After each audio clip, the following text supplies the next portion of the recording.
Eh, Selamat malam semua followers di Ed Consulting.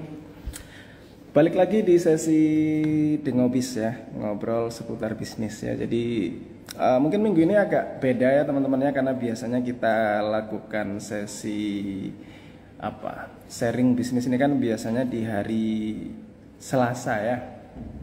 Cuman minggu ini karena ada kesibukan ya, beberapa kesibukan dari teman-teman The Consulting, kita akhirnya live di hari Kamis teman-teman ya.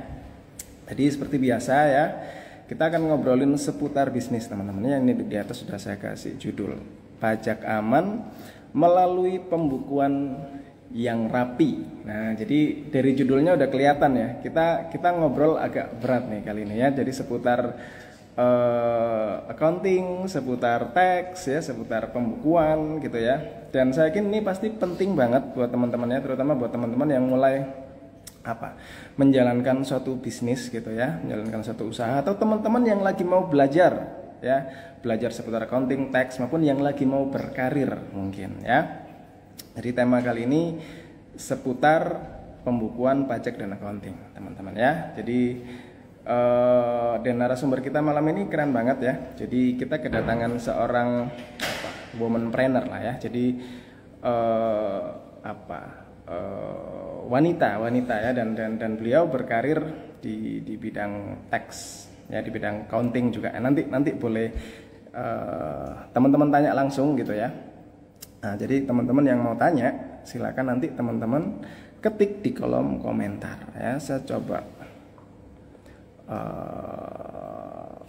sapa-sapa dulu ya teman-teman yang udah bergabung ya. Malam ini ada Clarissa Horasius ya, selamat malam Clarissa. Ada AJB Motor ya, ada Andika Novia ya, Aisyah Amini ya, thank you udah join. Ada lagi, bentar siapa lagi nih, ada lagi Bill Fora ya, Regani, ada Hendrawan, mantap, ada Itsui ya. Jadi teman-teman ya, ada beberapa teman-teman yang belum sempat saya sapa ya. Jadi semangat belajar ya, semangat ya. Saya yakin pasti teman-teman dapat insight lah malam ini ya. Saya coba undang narasumber kita malam ini ya. Oke. Bentar ya. Mana ini? Belum ada ternyata. Oh, ini ada, masuk lagi. Nah, oke. Kita hitung dalam hitungan ketiga. Oke, masih belum ternyata teman-teman ya. 1, 2, 3. Siap. Selamat malam, Bu Ica. Hai, malam Mas Lukas. Mantap, gimana kabarnya? Alhamdulillah, baik, luar biasa. Mas Lukas gimana kabarnya? Baik, baik banget, sehat-sehat selalu. Alhamdulillah. Oke ya. Siap. Tadi sempat saya spoiler sedikit nih tentang tema kita malam ini, Bu Ica ya. Jadi seputar, kita kasih judul ini Pajak Aman Melalui Pembukuan yang Rapi gitu ya. Jadi ngomong pajak, ngomong pembukuan, ini kan accounting banget. Jadi kayak berat banget gitu ya mungkin ya. Tapi saya yakin pasti teman-teman nanti banyak dapat insight gitu lah ya. Yes, bener banget Mas. Karena memang aku yakin followersnya The Consulting ini kan banyak para business owner ya, para pengusaha-pengusaha. Nah, ini perlu kita share lah ya Mas ya, urgensinya. Kenapa kok pembukuan itu penting banget, sama pentingnya sama marketing sebenarnya. Kayak itu ya, kalau salah satunya sakit, perusahaannya nggak bisa lari, ya kan? Jadi dua-duanya harus jalan, harus sehat, harus jalan beriringan juga. Mantap. Nah, udah dapat prolog nih dari Bu Ica nih. Oke, siap. Mungkin boleh perkenalan dulu kali Bu Ica ya, buat teman-teman biar lebih akrab. Silakan Bu Ica. Oke. Halo Bapak Ibu dan Mas Lukas, saya perkenalkan Ica. Saya currently adalah founder dari Accounting Hack. Kita accounting firm ya, tapi kita lebih ke training konsultan akuntansi dan konsultan pajak juga. Nah, saya udah berapa belas tahun ya, 13 tahun itu karirnya akuntan terus. Alhamdulillah nggak pernah berganti sejak lulus kuliah tahun 2010. Dan jiwa konsultan itu didapat ketika kerja di Deloitte selama hampir 5 tahun waktu itu. Nah, jadi begitu resign dari sana, terus kerja sendiri, nah mulailah konsultan ini kita kerjakan sama teman-teman sih sebenarnya gitu. Mantap, mantap. Jadi buat teman-teman yang mungkin pengen berkarir di bidang accounting ya. Jadi follower kita juga beberapa ada yang teman-teman yang pengen belajar seputar accounting tax ya. Kalian boleh tanya-tanya langsung sama ahlinya malam ini. Iya, Oke. betul. Siap. Mungkin kita ngawali dari apa pentingnya pembukuan kira-kira Bu Ica buat teman-teman yang mungkin belum terlalu notice pentingnya. Karena di lapangan banyak sekali loh bisnis yang mereka jalan ya sekedar jalan, nggak punya pembukuan, ditanyain labanya berapa, nggak ngerti gitu kan. Nggak ngerti. Yang penting ada duitnya aja. Yang penting ada duit. Apa sebenarnya pentingnya ini? Yes, bener banget Mas Lukas. Saya yakin juga Mas Lukas kan pengalaman di lapangan juga ya.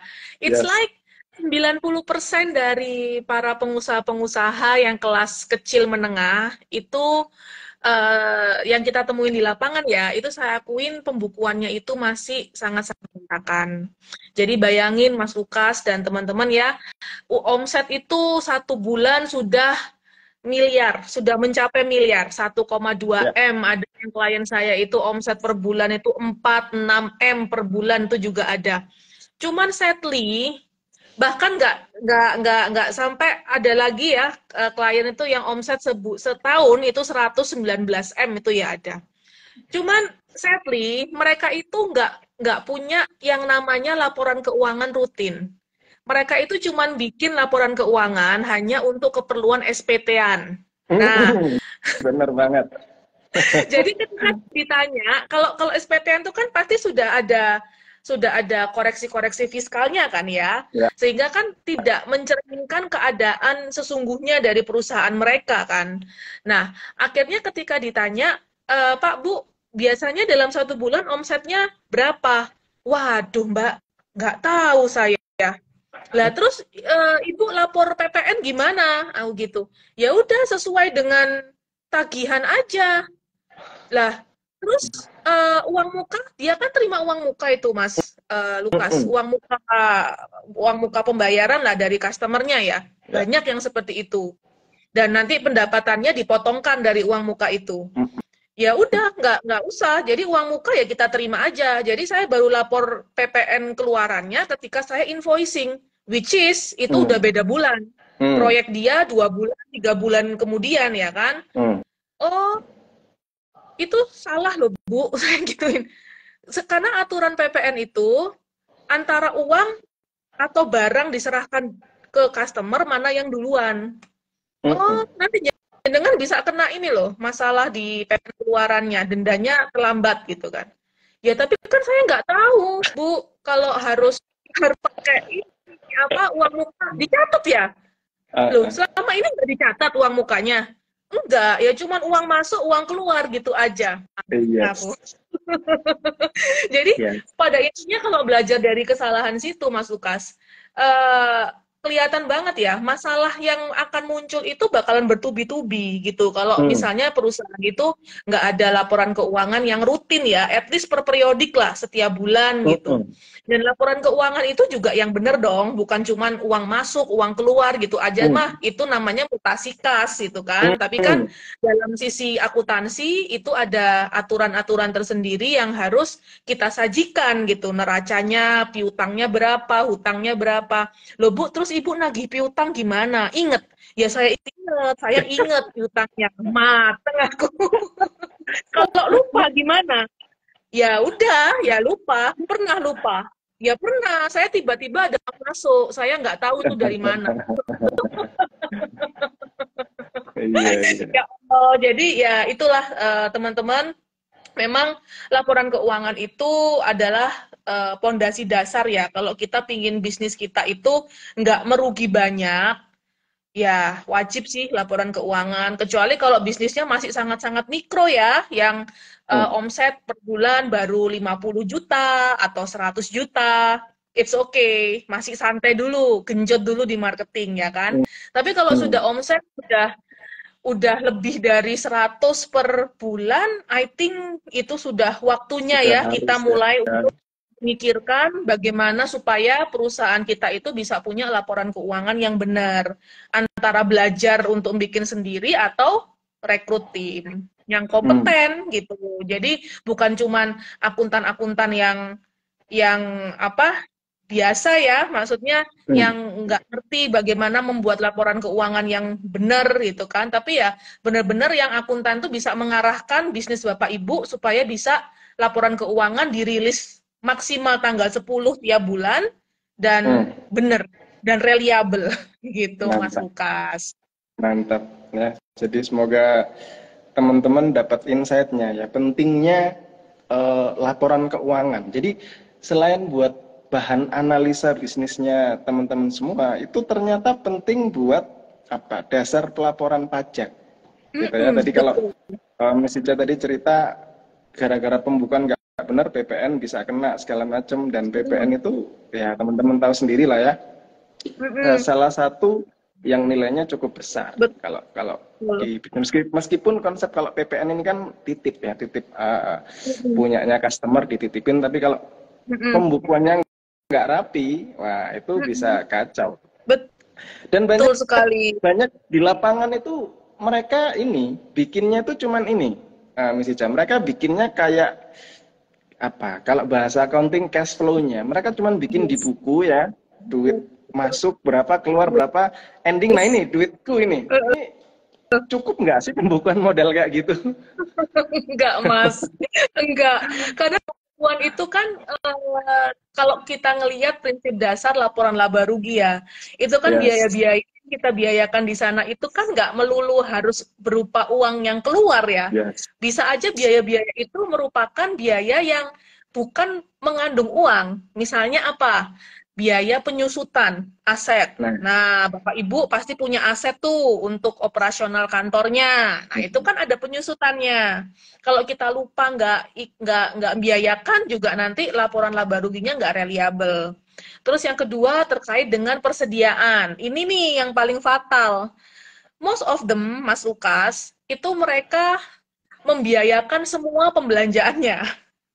Sehingga efeknya apa? Efeknya apa, Mas Lukas? Kelihatan biaya belanjanya gede, harga pokok persediaannya gede. Dan efeknya apa, Mas Lukas? Mereka nggak punya kontrol persediaan. Barangnya hilang, rusak, dicuri. Apalagi kalau kebetulan kliennya itu online seller, dia punya COD-an banyak, dia nggak bisa mantau COD-nya berapa gitu kan. Ya fake akhirnya, yang namanya laporan keuangannya fake, Mas Lukas ya, karena dia cuman uang masuk berapa, uang keluar berapa, ya udah gitu doang. Nanti ketika akhir bulan dilihat, loh kok labaku akeh atau labaku dikit gitu kan, padahal tidak mencerminkan nilai sebenarnya. Yang sesungguhnya. Apalagi nanti mereka bingung, rata-rata kalau klien yang online seller itu ya bingung sudah. Loh, kok labaku sedikit banget ya, padahal penjualanku satu bulan 1,7 M. Masa sisa-sisanya cuma 40 juta? Ini kemarin semua gitu kan. Ya, karena itu barangnya lagi di luar, belum dibayar, tapi udah dikembalikan. Kok dikembalikan? Udah dibiayakan gitu, Mas Lukas. Jadi ya nggak match lah, revenue matching cost-nya itu nggak meet di sini prinsip itu. Yes, jadi gitu. Yang Miss Ica ceritakan ini real case banget ya teman-teman. Jadi kalau ada teman-teman mungkin di sini jual online ya, kalian coba deh ketik apa problem kalian selama ini seputar keuangan, seputar pembukuan gitu ya. Jualan tinggi tapi duit nggak ada. Nah biasanya seputar itu tuh. Nah, ini ini Betul. barangku kemana gitu-gitu lah ya. Karena kalian Hmm, nggak punya pembukuan yang proper gitu. Kalian nggak punya pembukuan betul. yang bagus ya. Jadi teman-teman mulai dipikirkan ya gimana Hmm, gimana hmm, membangun ya sistem pembukuan yang oke gitu buat bisnis hmm. kalian. Betul sekali. Kalau kalau ini, misal saya sebagai seorang pebisnis gitu ya yang baru mulai mulai aware nih. Oh, ternyata Hmm, penting nih ya habis hmm, habis dapat penjelasan tadi penting, dapat penjelasan misalnya mulai paham nih pentingnya. Terus saya mau memulai itu dari sini biar teman-teman lebih paham nih gimana hmm, sih memulai suatu pembukuan. hmm. Mulainya ya kita start dari pemisahan bank dulu. Bapak Pemisahan Ibu, bank. kalau antara pribadi sama yang untuk rekening bisnis itu harus dipisah dulu. Nah, Supaya apa? betul. Kita disiplin untuk mencatat transaksi. Karena sometimes apa yang terjadi ketika digabung, kita itu ada biaya-biaya yang kita itu lupa untuk biayakan. For Hmm, instance, apalagi yang terkait dengan cash. Misal jualan F&B. ya. Terus dia butuh belanja, let's see beras 25 kilo. Nah, karena uangnya nyampur, dia pakailah uang yang ada di dompet pribadinya dong untuk bayar itu beras, ya kan? Ya beras dimakan sendiri juga ada sebagian, tapi sebagian untuk depotnya. Nah, kalau seperti itu kan udah kacau ya Mas, ya nggak ketrek gitu loh, nggak ketrek ya. Jadi kalau kalau dipisah, misalnya pribadi udah pribadi, jadi beli beras ya pakai uang pribadi untuk rumah tangga. Tapi kalau untuk depot ya pakai ATM, ATM kan udah jelas pisah ya. Kalau untuk Hmm, hmm. depot ya bayar aja atau apa kuis, tapi menghubungkannya ke rekening bisnis gitu kan. Jadi itu menghindari kelupaan Hmm, gitu. Jadi hmm. belanja-belanja biasakan pakai rekening kantor atau rekening bisnis yang untuk perusahaan. Jadi kita nggak akan ada transaksi yang terlupakan untuk kita biayakan. Itu satu. Terus yang kedua, kalau Bapak Ibu ini punya bisnis yang ada mengandung penerimaan tunai, Hmm. wajib untuk setoran tunai itu atau kalau kalau bahasa umumnya itu kasiran, uang kasiran gitu ya. Kasiran. Maksudnya uang uang penerimaan tunai Ya, ya, itu ya. semua jangan diputar untuk belanja dulu. Ya. Masukkan dulu ke bank. Itu juga sebagai Oke. kontrol kita, Mas Lukas. Jadi ketika udah dimasukkan bank, enak kan? Kita udah tahu nge-track omset kita setiap tanggal 1 berapa, tanggal 2 berapa, tanggal 3 berapa. Lebih bagus lagi kalau Bapak Ibu bisnisnya kalau misalnya retail ya, kayak F&B, terus toko sembako atau toko-toko offline gitu kan, itu pakai POS. Ada POS-nya, POS. kecuali point of sale. Jadi di situ bisa nge-record omset hari itu berapa gitu. Kalau online seller enak, udah direkodin sama marketplace-nya, ya kan? Kita Marketplace, tinggal download yes. aja. Tapi kalau udah bisnis offline, bisnis yang di luar marketplace, ya kita mau nggak mau harus punya sistem pencatatan sendiri, yaitu pakai POS. Terus nanti POS kan menghasilkan laporan pendapatan tuh Bapak Ibu.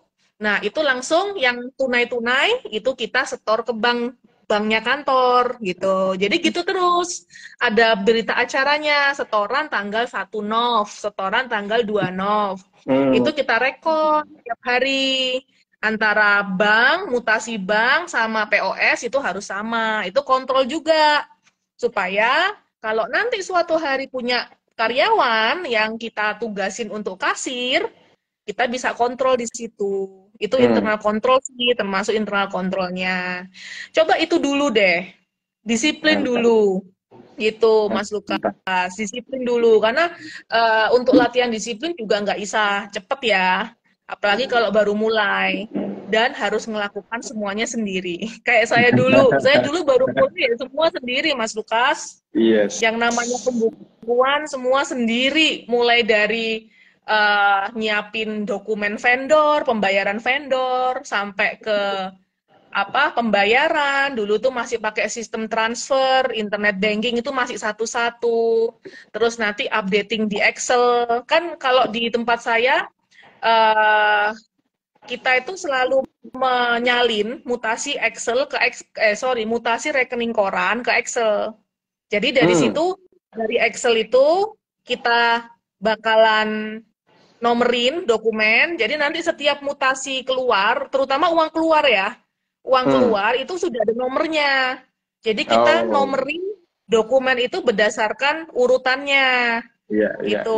iya, iya, Itu iya. udah disiplin dari dulu, cuman memang saya lakukan sendiri. Dan tips lagi buat teman-teman yang masih mulai, atur satu hari itu khusus untuk ngurusin pembukuan, teman-teman. Hmm. Jadi misalnya nih kayak saya dulu itu Senin. Hari Senin itu aku urusan pembukuan pokoknya, yang ngurusin pajak, yang ngurusin dokumentasi, yang ngurusin mutasi bank, ngurusin Excel, ngecekin tagihan vendor, itu semua aku dulu Hmm. sendiri.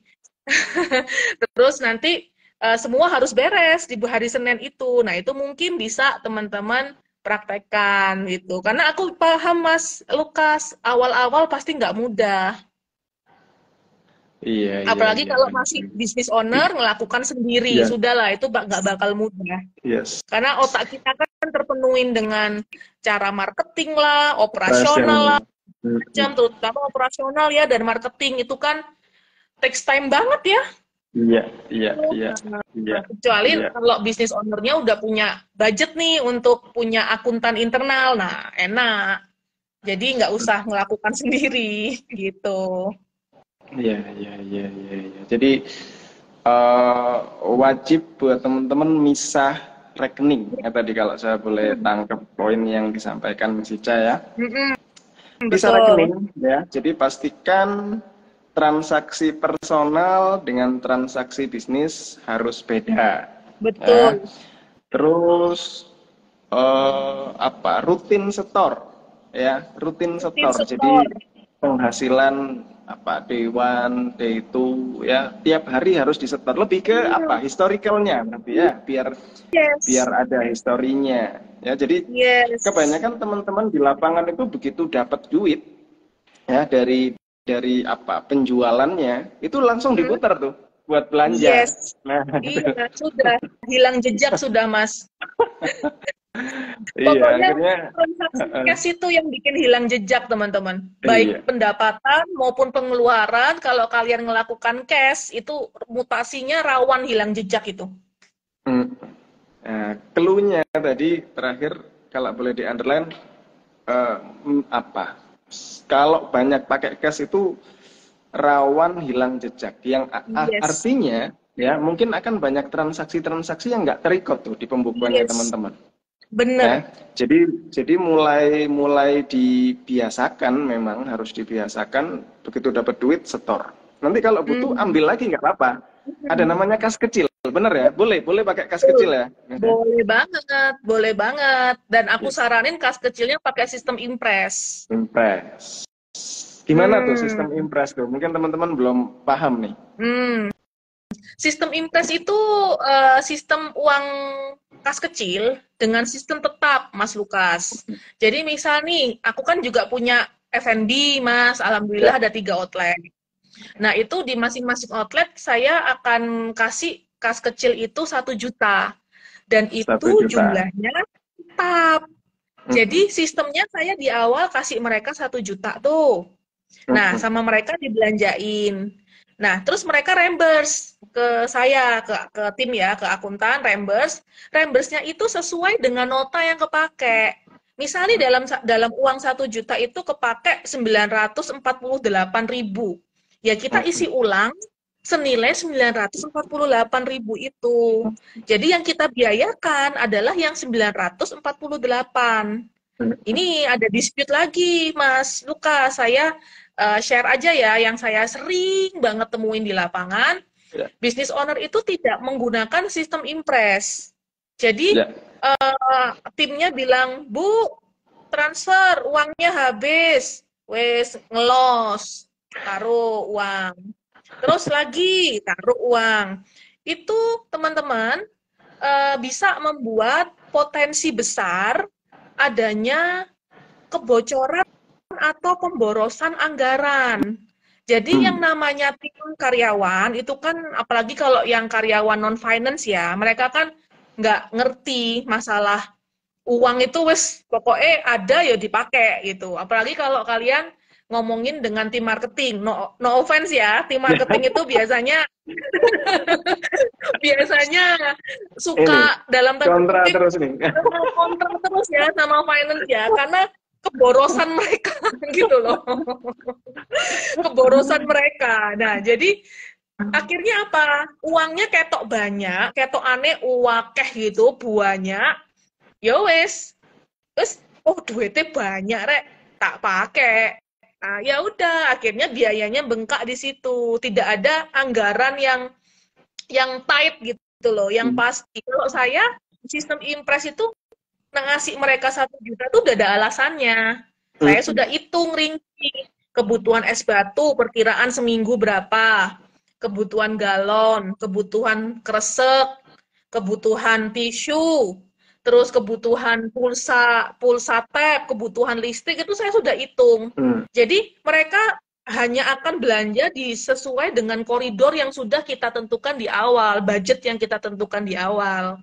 Kalau ngelos ya wes sae ente habis minta kan ya itu dari sisi anggaran bikin boncos tuh ya kalau kayak gitu. Iya, iya, iya, iya. Mungkin yang sering jadi pertanyaan teman-teman di lapangan yang pengen pakai impres itu, kita mesti sediakan spare untuk berapa lama? Nah, ada tips khusus nggak, Mas? Kalau 1 juta saya 1 atau berapa minggu. itu kan based on kebutuhan. Nah, tapi kebutuhan berapa Yes. lama ini yang mereka kadang bingung. 1 minggu Mas kalau saya, karena bayar-bayaran itu saya cuman dari dulu disiplin ya, masalah bayar-bayaran itu ada hari khusus. Kalau dulu waktu saya masih incar sendiri itu Senin.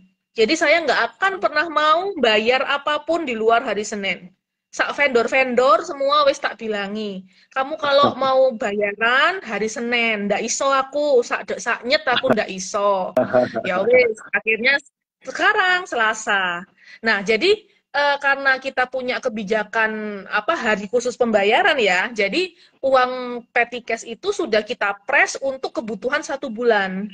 Kecuali kalau ada urgent banget, which is kalau urgent itu kan extraordinary case ya, Mas Lukas ya, nggak sering terjadi. Misalnya ada tiba-tiba lampu konslet misalnya, itu harus perbaikan, manggil tukang, atau tiba-tiba AC rusak misalnya, kan harus manggil tukang servis. Nah, itu nggak apa-apa, itu minta lagi it's okay. Tapi kan quick money aja kalau kayak gitu. Tapi kalau kalau untuk rutin ya sudah kita hitung, dan aku sih suggest seminggu sekali gitu. Jadi biar terkontrol. Oh ya, satu lagi teman-teman, biasakan kalau bisa sih itu bayar-bayaran seminggu sekali. Jadi kita kontrol biayanya itu benar-benar ketat gitu. Nggak, anak-anak itu nggak akan nggak akan minta di luar koridornya, kecuali kalau dapat approval dari kita. Jadi nggak akan mereka keluar sendiri gitu, uang untuk ini untuk itu. Lek bahasa Surabayane ngonok-ngonok, nggak mungkin ngonok-ngonok, mengada-ada. Mengada-ada, ya, ya, ya, ya. Mengada-ada itu nggak mungkin. Apa? Payment apa aja yang kira-kira bisa dikondisikan bisa seminggu sekali? Tadi kan sarannya seminggu sekali. Itu kira-kira apa aja sih konkretnya?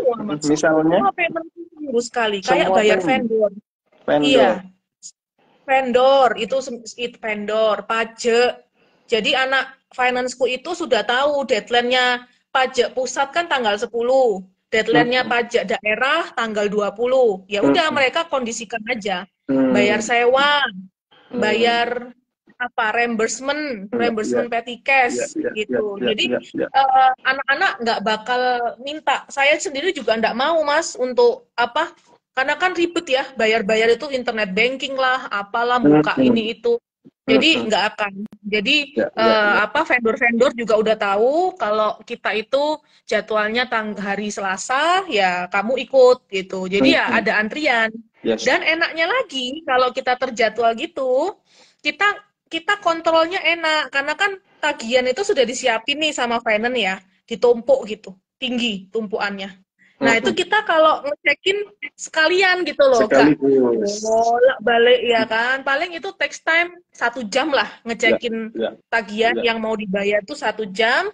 Udah, terus 1 jam udah bener semua. Kalau memang reject ya tak reject. Kalau iya ya iya gitu kan. Tapi rata-rata teman-teman nggak ada yang di reject karena semua pengeluaran sudah sesuai koridor ya, koridor masing-masing, budget masing-masing. Ya udah tinggal bayar, centang internet banking kelar. Jadi Mm-mm. urusan bayar membayar itu cuman memerlukan waktu 1,5 jam dan Satu setiap setengah jam. seminggu sekali. Jadi kan hemat waktu banget ya. Kita business Yes. owner harus harus kerja itu waktu kan nggak boleh kita ini ya harus kita bijak. Kalau enggak Benar, nanti nggak selesai semua. benar. Harus ini maksimal gitu ya. Harus Ini ada maksimal. pertanyaan nih, Benar. Miss. Mm-mm. Ada pertanyaan dari Yuni, ya. Miss Mm-mm. Ica, kalau misal kas kecil di akhir bulan minus, Mm-mm. lalu saat awal bulan perusahaan mentransfer pokok kas kecil Mm-mm. plus jumlah minus.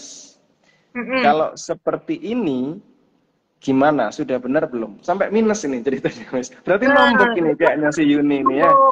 Ya, betul. Jadi itu biasa Mas, itu wajar terjadi. Biasanya kasir nombokin dulu. Nah, kalau saya minus ya udah pasti kan kalau minus ada apa bukti transaksinya ya. Ya. Nah, itu saya selalu prinsipnya gini Mbak Yuni, Mas Lukas. Kita mentransfer reimbursement kas kecil itu sesuai dengan nota yang diajukan. Nggak Hmm. kurang, nggak lebih. Udah numpuk nota, udah bikin rincian, beli es batu berapa, itu real ya, uang sudah keluar, beli Ya. tisu berapa, bla bla bla bla, beli ATK berapa, LPG berapa. Nah, itu total misalnya, kalau saya tadi kan case-nya 1 juta nih, ternyata minggu lalu itu ruame pol, di Hmm. mall ada event, jadi Hmm. penjualan itu melonjak di atas rata-rata biasanya. Nah, otomatis kan anak-anak belanja es batunya kan lebih banyak lagi dan lain-lainnya lebih banyak lagi. Ya dia ngajukan ke kami itu ya 1,3 juta misalnya, which is itu Hmm. kan melebihi nih ya. It's Hmm. okay, asalkan ada notanya kita kembalikan. Jadi nanti ketika uang itu cair ke kasir outlet, itu yang 1 juta untuk ngeisi ulang kas kecil, yang 300 ya untuk nempui dong, nempui Hmm. yang nombok tadi kan, gitu. Hmm. It's okay Mbak Yuni, pakai sistem Apa ya? seperti itu aja, asalkan cocok dengan invoice-nya, invoice asli pula. Kita nggak mau, kalau reimbursement harus ngasih invoice asli. Nggak boleh nota-nota kosong, tulis tangan, itu Tulis kita tangan. reject. Nggak boleh.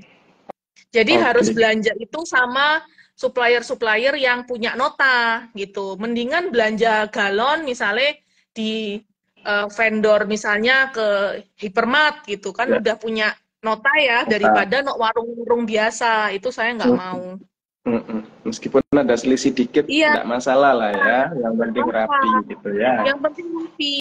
Yang penting daripada saya kena kena bocor di Petikes karena Ya, anak-anak sak penake ya. dhewe toh akhirnya. Hmm. Oh, iso rek nota kosong. Oh, tak bikin ae. Iya. Tambah rugi kita ke Hmm. depannya gitu. Potensi fraudnya lebih besar ya. Tapi Potensi kayaknya aku perutnya dapat lebih besar. poin ini deh, pertanyaan dari Mbak Yuni ini mungkin ini saya coba mewakili Mbak Yuni ya.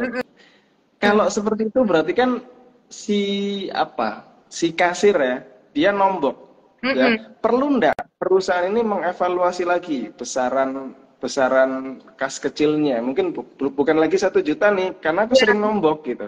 Perlu ndak atau mm-mm. apa Perlu. trigger yang perlu dilakukan ketika seperti itu, Mas? Perlu, Mas Lukas. Kalau itu terjadi berulang-ulang, kita kan tiap Hmm. minggu pasti lihat biaya ya, kan soalnya biaya keluarnya tiap Selasa doang gitu kan. Jadi saya lihat gitu kan, loh tiap minggu kok banyak gitu kan, kok lebih daripada yang kita budgetin. Yang pertama sih saya ada evaluasi dulu, investigasi dulu. Kenapa kok perkiraanku meleset? Karena biasanya perkiraanku itu ya 99% bener gitu kan. Ya. Nyapo kok aku meleset. Tak lihatlah muka posku. Oh, ternyata memang omsetku naik. Ada alasannya. It's okay, aku naikkan. Karena dulu perkiraanku 1 juta itu kejual rata-rata 250 cup. Nah, sekarang ternyata rata-rata sudah 400 cup. Yo jelas saya naik. Nah, selama reasonnya itu ada, ya nggak apa-apa. Kita naikkan. Jadi nanti kita tambah saldo impresnya. Saldo impres itu nanti kita akan munculkan di neraca ya, teman-teman, di bagian kas dan bank. Groupingnya itu di kas dan bank. Itu tetap selamanya bakalan 1 juta. Terus nanti ketika saya transfer lagi 500, ya itu bakalan nambah jadi 1,5 di neraca. Gitu. Tuh ya, Mbak Yuni ya, semoga bisa dapat pencerahan ya, supaya nggak minus-minus terus gitu ya. Coba dievaluasi. Karena poinnya di sini lebih ke reasonnya ya. Jadi evaluasi itu bisa yang penting reasonable gitu. Betul. Jadi kalau minusnya nggak rasional, nah itu perlu diinvestigasi. Kenapa? Entah ada kebocoran atau apa. Tapi kalau itu beralasan, kayak tadi yang Miss Ica sampaikan, oh ternyata omset udah naik, ya make sense. Kalau misal biaya-biaya juga naik, jadi perlu dinaikkan, gitu ya.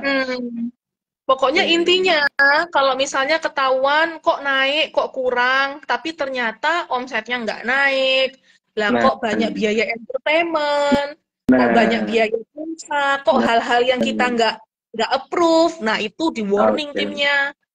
Jangan sampai kelolosan, itu berarti mereka ngeluarkan uang tanpa approval kita. Nah, itu nggak boleh dalam organisasi. Harus approve, termasuk tim marketing. Dan itu biasanya buat entertain itu. Satu yang menarik teman-teman, artinya di sini penting banget buat teman-teman itu cross check apa nota-notanya, gitulah simpelnya ya. Betul. Jadi nota-notanya. Nota-nota itu perlu di cross check benar-benar, karena ya sia-sia aja kalian bikin sistem segitu bukan ribet lah ya, cuman lebih administratif lah bahasanya ya, lebih administratif. Cuman kalau kalian nggak cek juga ya sia-sia gitu. Kalian harus spare waktu, kalau tadi Miss Ica sampaikan spare waktu khusus ya, entah itu buat pembukuan, buat cek-cek nota, kalian harus cross check, karena dari situ biasanya dapat tuh temuan-temuan ya, temuan-temuan ya besar kecil itu akan bisa jagain gitu bisnis kalian. Benar-benar Mas Lukas. Banyak juga yang tanya gini, Mas, pembukuan ini harus pakai software atau bisa manual nih? Excel mungkin, atau harus pakai software? Tergantung size bisnisnya ya Mas Lukas. Kalau sudah jualannya online seller, retail, yang mana omsetnya 1 bulan kayak klien saya 1,6 M, 2 M, dengan harga per resi itu cuma 100.000. Berarti kan dalam 1 hari itu dia ngeluarkan hampir 1.000 resi ya dalam 1 hari ya. Itu dia keluar resinya. Itu udah pakai software harus. Sudah keharusan. Karena itu software akan membantu kita untuk mengontrol persediaan. Dan mengontrol, paling penting soalnya persediaan ya, persediaan dan pendapatan. Nah, tapi kalau omsetnya masih mikro, masih di bawah 100 lah, maksimal 100 juta per bulan, ya pakai Excel aja masih nututi. Gitu.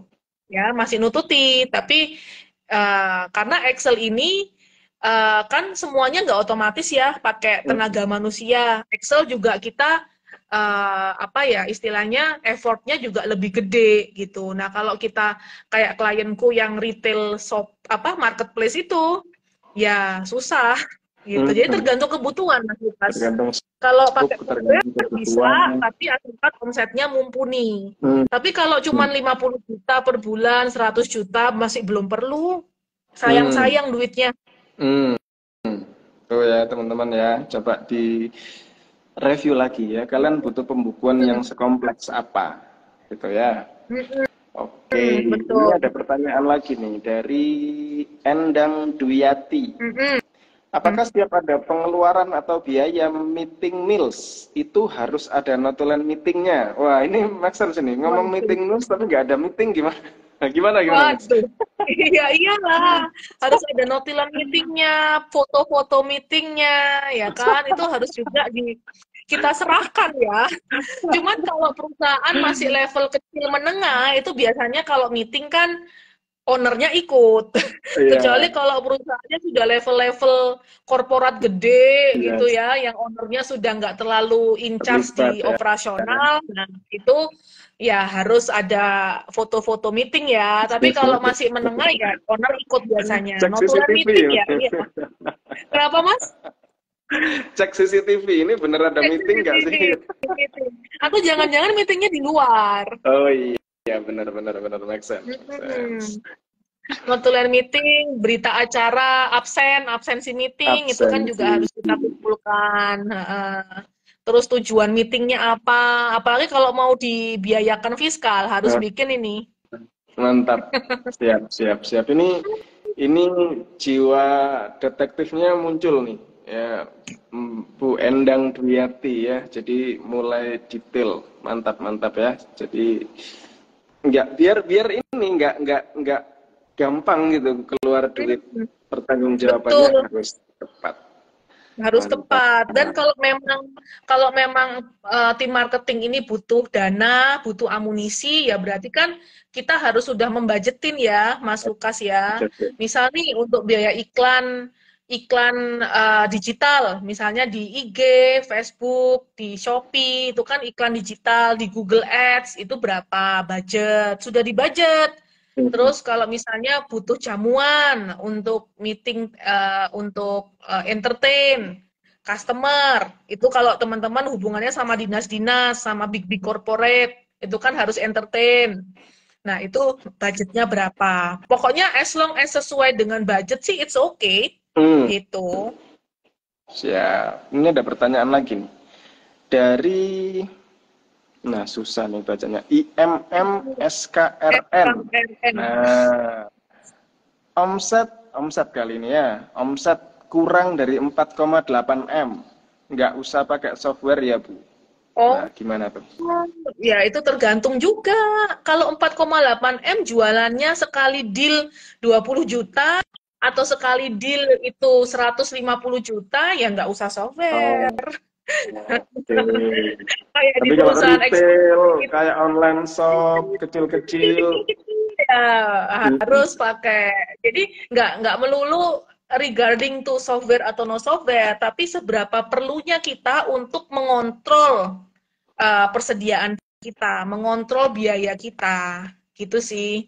Kalau perusahaan yang sekali goal, sekali gepuk, misalnya 150 juta atau 200 juta, nah itu nggak usah software, meskipun dalam 1 bulan omsetnya bisa, sorry, 1 tahun omsetnya bisa 10 M ya, cuman karena sekali gebuk DE banyak, ya nggak perlu software. yes. Jadi lebih Jadi nggak pelintir gitu loh. ke transaksinya gitu kali ya. Jadi Hmm. kalau transaksinya itu kecil banyak, nah teman-teman perlu tuh tools buat kontrol. Kuncinya kan di kontrol Mm-mm. sebenarnya. Kalau transaksi yang gede-gede, controllingnya relatif lebih gampang karena nggak terlalu banyak. Betul. Ya, tapi kalau wah perintilan kecil-kecil, nah itu teman-teman perlu deh bantuan software. Mm-mm. Ini ada Betul. Bu Endang Dwiati lagi nih, tanya lagi nih. Kak, Mm-mm. perusahaan kami bermitra dengan pemerintah. PPN langsung dipotong oleh bendahara. Nah, saya diminta untuk bikin e-billing, tapi kenapa Mm-mm. saya masih harus diminta buat SSP ya? Oh, biasanya ini gimana Mas Lukas ya? Kalau di eh, apa Wapu, ini kan transaksi dengan Wapu ya, Aku wajib wajib pungut ya. ketemu. Nah, itu yang saya lihat di lapangan Mas, memang mereka itu nyuruh kita. Iya, Ya agak sedikit gimana ya, harusnya itu iya, kewajibannya dia loh iya. ya. Dan saya Namanya dia no komen Wapu. deh kalau ini deh. Nyuruh nyuruh suppliernya yang ini yang apa bikin faktur pajak, yang suruh nyuruh juga untuk membayar. Sana komen, sana komen. Yang Mungkin repot Bu supaya Endang kita aja nggak mungkin gitu kali maksudnya. Yang selalu repot ada Bu Endang alasan aja. Bu Endang ya. Nah, selalu ada alasan. Maksudnya mungkin supaya mereka nggak usah ngeluarin uang dulu, Bek nih. Oh iya, Ya, coba positive thinking ya. positive thinking. Cekno nggak ngeluarin uang dulu ya. Jadi mereka ketika kita invoicing ke mereka, kan kita disuruh nyetorno dulu tuh apa PPNK-nya tuh suruh nyetorin dulu, suruh bayar nose, tapi nanti dia ke kita diutang suwi lama berbulan-bulan. Ya memang resiko Bu kalau bertransaksi sama Wapu. Jadi ya hal-hal ini yang perlu diperhitungkan juga dalam penentuan harga jual gitu. Benar ya. Jadi perlu dicarikan solusinya tuh, Bu Endang ya. Ya, sama-sama paham lah ya. Iya, sama-sama Ada paham. lagi nih.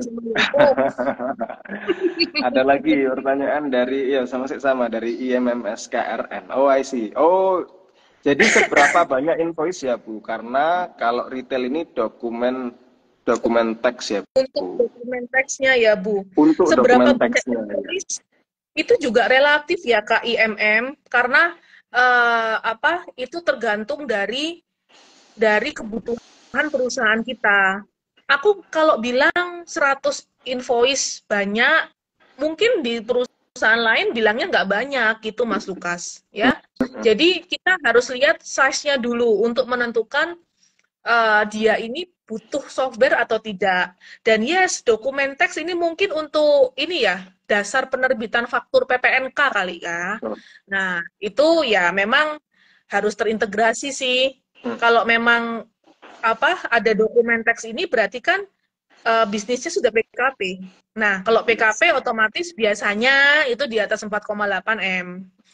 Ya, tapi ada juga sih Mas Lukas yang di bawah 4,8 sudah PKP juga ada. Biasanya itu mereka karena yang sama transaksi sama bendahara Wapu. tadi. Ya, sama Wapu. Mungkin tempatnya Bu Endang tadi. Mungkin tempatnya Bu Endang itu ya. Sudahlah. Kalau transaksi sama Wapu itu sebaiknya memang gimana ya? Aku sekarang kalau lihat teman-teman klien yang omsetnya masih di bawah 4,8, udah untungnya juga ya nggak sepiro ya toh, tapi harus gini gitu ya coba dipertimbangkan lagi worth it atau enggaknya gitu ya. Tapi pertanyaan dari Kak IMM itu seberapa banyak invoice itu relatif Kak, saya nggak bisa jawab tanpa saya didukung oleh data. Karena perlu atau tidak itu biasanya saya ngarahkan klien kalau saya sudah lihat data-datanya gitu, Mas Lukas. Siap. Ini ada lagi nih, mantap. Ini teman-teman excited banget ya dengan tema keuangan pembukuan ini ya. Dari Alvansin. Misalnya kalau biaya pembuatan website perusahaan itu paling tepat dimasukkan ke biaya apa? Boleh ada dua opsi, Kak Alvan. Kita bisa kapitalisasi, lalu kita biayakan tiap bulan, kita amortisasi tiap bulan, karena website ini kan termasuk aset digital ya, aset jangka panjang, yang kita bisa pakai sampai 5 tahun, 10 tahun ke depan, ya. Atau opsi kedua, kakak mau biayakan. Kalau dibiayakan, ya masukin aja ke biaya website. Boleh, kita bikin akun biaya website. Tapi kalau mau kita kita mau kapitalisasi, ya nggak apa-apa. Nanti masuk ke aset tetap non fisik, ya. Aset tetap tak berwujud, aset tetap tak berwujud. Nah, di situ kakak harus amortisasi, ditentukan tuh berapa tahun masa manfaatnya. Biasanya kalau website ya kita let's see 4 tahun lah, karena nanti 4 tahun kan ada teknologi baru, kita butuh upgrading ya. 4 tahun it's okay, kayak gitu sih. Mantap. Teman-teman itu biasanya sering tanyanya gini, kalau misal pertama yang nggak ada basic accounting ya. Kalau akun-akun ini apa ada paten khusus gitu? Atau aku bisa masukkan sembarang nih nama akunnya nih? Boleh. Gimana tuh? Sesuai dengan kebutuhan perusahaan, Mas Lukas. Misalnya ada, kalau saya tuh paling favorit namanya BYMHD, biaya masih harus dibayar. Itu kan untuk akun-akun yang apa atas biaya accrue ya, biaya accrue. Nah, tapi ada juga company lain yang dimasukin ke hutang lain-lain, ya ada. Jadi tergantung aja sih untuk ini, untuk apa namanya, kebutuhan perusahaan ya, asalkan nanti dalam CALK itu kita state akun itu untuk Hmm. apa sih. Kayak Nah, itu bapak. kan ada akun-akun yang aneh-aneh ya, kayak BYMHD, kayak hutang leasing, ada hutang bank, ketiga, itu kan harus kita diskus di CALK. Gitu. Yes. Ini masih ada lagi, Irfan Stanley. Mm-mm. Bu, saya ingin nanya, untuk software accounting, kira-kira mana yang bagus? Mantap, ini kira kita Aduh, ini. aku lah jadi Nggak promo. apa-apa. Ini promosi gratis, nggak apa-apa lah. Kita buat edukasi teman-teman. Iya, edukasi teman-teman ya. Kalau suka yang simple, look-nya itu simple banget. Saya suka Zahir, Mas Nah, ya. Irfan. Beberapa klien kami itu kita setupkan Zahir. Terus kalau mau yang lebih advance itu biasanya pakai Accurate.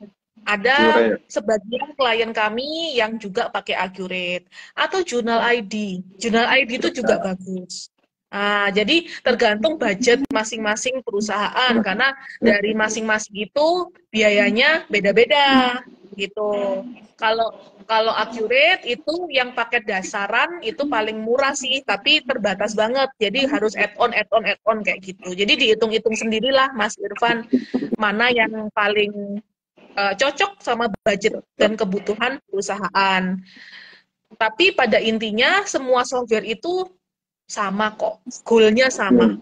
Asalkan akuntannya benar, Mas Lukas. Banyak klienku itu pakai Accurate, pakai Journal ID, dibeli Mas, tapi keuangannya nggak jadi. Terus dia ngomong gini, aku itu cuman masukin penjualan toh untuk faktor PPNK. Mateng aku.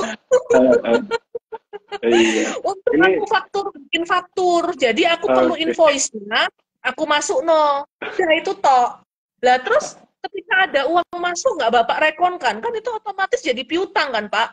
Ya enggak, ngapain? Jadilah yang namanya banknya itu belepotan Mas Lukas. Dan itu terjadi loh, semua klien-klienku yang nggak punya akuntan ataupun punya akuntan tapi akuntannya nggak ngarahkan ya kayak gitu. Jadi kan bersih. Ya. Ini ada lagi dari Bu Endang. Ya, Kak Endang, enggak tahu ini. Kakak Endang Dwiati. Jika perusahaan bermitra dengan pemerintah dan bukti-bukti asli transaksi diminta oleh bendahara, perusahaan cuma punya kopi nih bukti transaksinya. Jika suatu saat kena pemeriksaan pajak, gimana? Maksudnya bukti transaksi bukti asli. Ya? Bukti transaksinya yang asli diminta bendahara. Dia cuma pegang kopi. Nah, kalau nanti diperiksa gimana tuh? Waduh. Saya sih belum pernah ya dapat kasus kayak gini, meskipun klien saya yang transaksi sama WAPU juga banyak. Rata-rata mereka pasti pegang kontrak, Bu Endang. Kontrak itu kan udah mutlak ya, haknya kita ya. Yang asli ditandatanganin oleh si WAPU itu untuk kita kerja, dasar kita kerja, itu ada satu. Terus yang kedua adalah BHST. BHST atau berita acara serah terima itu harusnya asli. Karena itu basically yang bikin adalah kita dan dia. Ada tanda tangan dan stempel dari dua belah pihak, dan BHST itu adalah dasar kita untuk invoicing. Nah, kalau invoicing, itu kan yang bikin invoice kita. Ya kan? Ya kalau memang invoice-nya harus dikasih ke bendahara, ya kita bikin 2 kali kan nggak apa-apa. Toh yang bikin kita kan. Gitu. Jadi, basically kalau pemeriksaan pajak itu mereka bakal ngelihat nomor 1 kontrak, 2 invoicing. Invoicing. Oh ya, invoicing dan BHST. Yang paling penting sebenarnya BHST sih untuk ngelihat bener-bener project ini terjadi atau tidak. Gitu. Semoga bisa menjawab ya, Iya, Bu Endang ya. excited banget ya Mas Lukas ya. Iya, Banyak teman-teman di banyak sini yang ini tanya. masih. Iya, ini kayaknya karena kita selama ini kita sering bahasnya itu marketing gitu-gitu. Mm-mm. Jadi sharingnya marketing ini begitu dikasih sharing seputar pembukuan accounting, weh, laris nih. Jadi kayak webinar nih ceritanya. Iya, Mas Oke, Lukas. oke, ini ada lagi nih. Ini dari IMM SKLM tadi ya. Ini cash basis atau accrual, Bu? Mm-mm. Untuk biaya webnya tadi. Kalau dimasukkan aset itu gimana maksudnya? Disusutkan atau bagaimana treatmentnya? Oke, cash basis atau accrual itu kita harus luruskan dulu nih arti dari cash basis dan accrual itu KIMM. Cash basis itu adalah ketika kita melakukan pembukuan berdasarkan uang keluar masuk.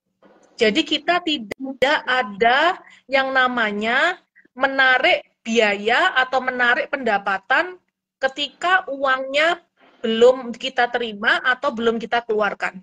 Itu cash basis. Jadi apa yang kita bayar, uang asli keluar, itulah jadi biaya. Pendapatan ya gitu, apa yang kita terima itu menjadi pendapatan. Yang belum kita terima itu nggak kita akui pendapatan dulu. Itu cash basis. Kalau accrual basis, itu adalah kita mengakui pendapatan dan biaya bukan berdasarkan uang masuk keluar, tapi berdasarkan terjadinya. Meskipun ketika terjadi belum melibatkan uang KIMM.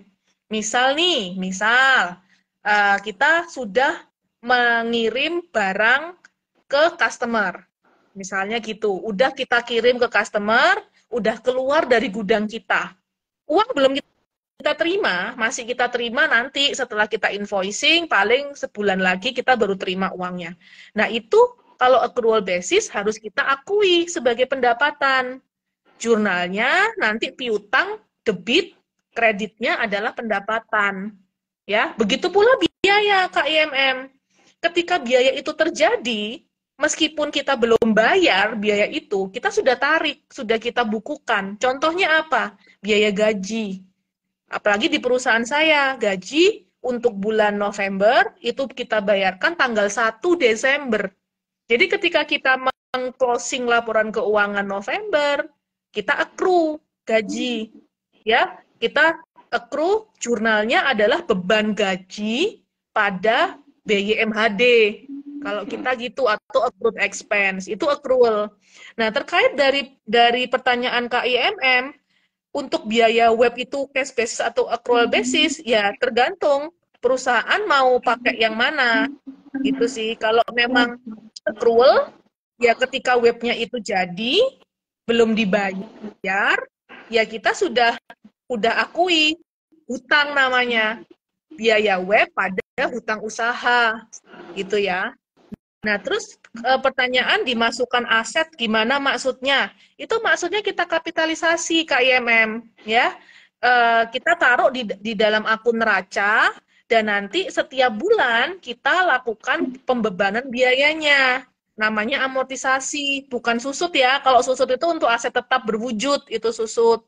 Kalau nggak berwujud, itu namanya amortisasi. Kita bagi, misalnya nih harga softwarenya kita beli 10 juta misalnya. Bukan software, web 10 juta. Terus kita pingin amornya itu 4 tahun, berarti kita bagi 48 bulan. Nah, itu adalah biaya